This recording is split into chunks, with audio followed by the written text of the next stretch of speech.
이런 경우에는 외부에서 가해주는 압박만으로는 출혈이 잘 멎지 않아요. 하지만 수술 부위에다가 드레인을 이렇게 넣어준 다음에 음압을 걸어주고 그 위에 밖에서 압박법으로 압박을 해주면 이 경우에는 출혈을 막아줄 수도 있고, 또 혈종이 생기게 되더라도 그 혈종의 크기를 좀 최소화해 줄 수 있습니다.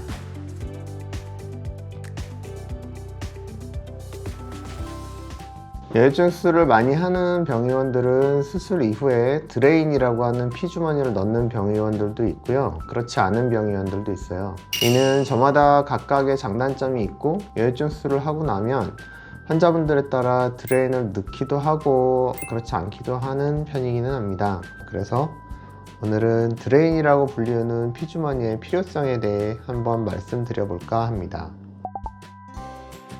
가장 큰 이유는 안전입니다. 환자분들의 안전을 위한 거고요. 여유증 수술 이후 48시간 이내에 생길 수 있는 가장 큰 합병증으로는 출혈과 그로 인한 혈종을 들 수가 있겠는데요.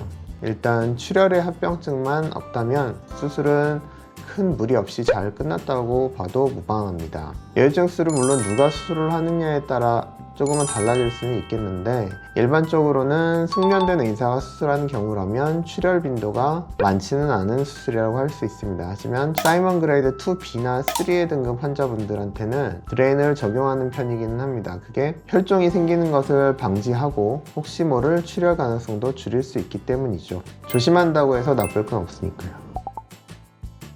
일반적으로 여유증 수술 이후에 혈종을 유발할 정도의 출혈량이라면 작은 혈관이 찢어지거나 해서 생기는 경우가 대부분인데요. 이런 경우에는 외부에서 가해주는 압박만으로는 출혈이 잘 멎지 않아요.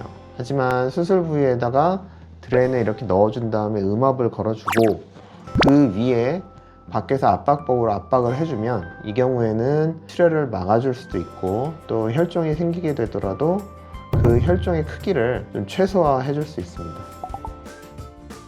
장액종의 발생 빈도를 줄일 수가 있고요. 수술 후에 발생할 수 있는 염증 가능성을 좀 줄여주기도 합니다. 수술 후에 모양이 잡히는 시간을 줄여서 회복 기간을 줄일 수 있다는 장점도 있고요. 그렇게 되면 수술 이후에 아무래도 내원하시게 되는 횟수가 줄어들 수가 있어요.